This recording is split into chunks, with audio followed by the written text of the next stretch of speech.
the little me, and the great me. Yan. Kumbaga, yung little me, marami pa doon. Yung nakikita nyo lang, di ba?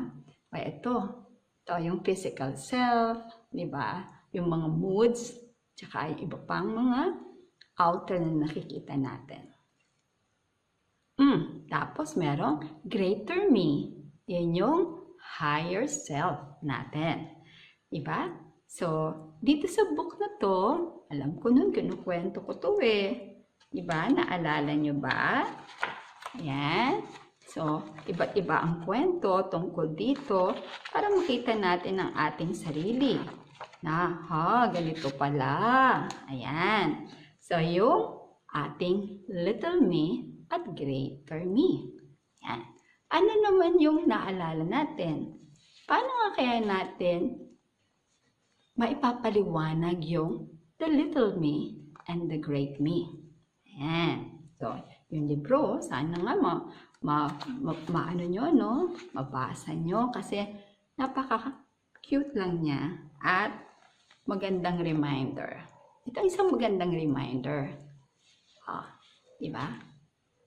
Kunbawa, ayan, ang nakikita nyo. Ano nakikita nyo? Naka-smile. Smiley. Yan. Ito, pag sabi nga when you smile, yan, nagra-radiate yung light sa iyo. Sabi nga ng iba, ay, ang galing naman, ang aliwalas ng mukha mo. Ayan. Parang ang saya-saya mo, ang sigla-sigla mo, ang ganda-ganda ng aura mo. Ayan. Nagliliwanag ka. Ayan. Ito yung, pag nakasmile tayo, pwede natin sabihin na, ito yung greater me. Ayan. Pagka opposite naman, ano naman? Ito, nakasimangot. Ayan. Diba? Ito ang ating little me. Yan. Nung nursery yata, di ba? At sabi nun, ayaw magpaiwan, umiiyak, di ba?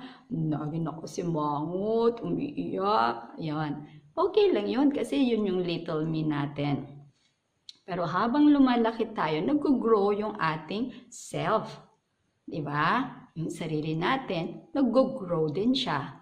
Kaya, naaayos yung mga little me, yung mga tantrums, yung mga moods, di ba? Tsaka yung pagiging masungit, di ba? Yan. So, yun yung little me na handle natin. Dun sa book nga, nakakatuwa yan, sabi niya, talagang part natin yan eh. Kumbaga ito 2 in 1. Nung nakaraan sabi natin 3 in 1. Kasi dito dalawa lang ang pinapakita eh. Meron pang pangatlo. Di ba? So, hindi naman ibig sabihin laging nakangiti, di ba? Siyempre, minsan nalulungkot. Ayan. O kaya wala sa mood, nagagalit din. Ayan. So, ito yung little me natin, ito yung great me. Kapag umaandar yung ating, bakit ganyan ang mukha mo? Di ba? Bakit ang dilim ng mukha mo? Ito yun. Yan. Tapos, sige, patawanin natin. Yan, aliwalas na yung mukha mo.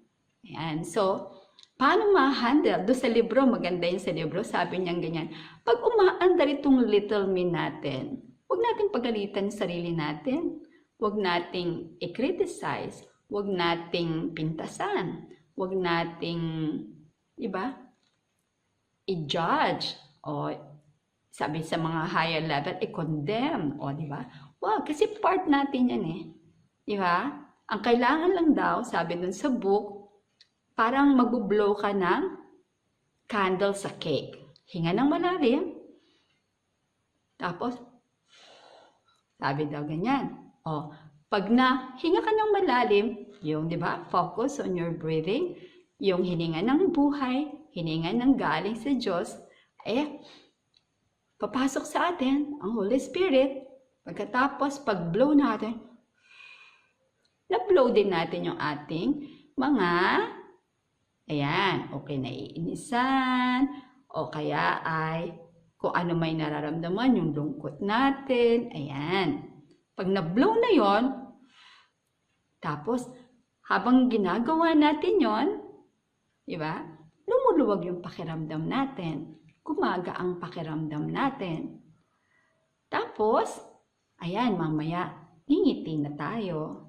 Di ba? So, magiging at peace na tayo, magiging happy na tayo, at lumalabas, na-radiate natin yung ating greater me. Siguro yung pangatlo, di ba?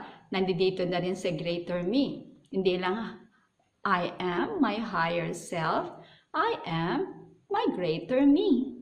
Nandito na rin yung, I am my divine self. Kasi ito ang tutulong para unti-unting ma-handle mo yun. Diba? Pag hindi ka na laging, ayoko na, nagtatampo, nagagalit, umiiyak, di ba? Natatakot, ayaw magpaiwan, unti-unti yan. Yan. Ibig sabihin, nag-grow ka na, nagmamature ka na, na-handle mo na yung sarili mo. Yan. So, pero, nandyan talaga yan. Kaya lang, kailangan alam natin paano siya i-handle, pangahawakan. Kung magpapadala ka sa lungkot mo, sa inis mo, sa galit mo, di ba? Itong mangyayari, ano bang gusto nyo? Ito o ito? Siyempre, ito. Di ba? So, siyempre, gusto nating mag-grow mula sa ating little me. Hindi lang laging little. Mag-grow din siya para maging greater me. Hindi lang little lagi, maging bigger. Ayan, di ba? So, yan. Gusto natin yan. Masaya. Yun yung naalala kong promise ko sa inyo na ikukwento ko, yung libro ng The Little Me and the Great Me. Part pa rin yun ng ating step 4.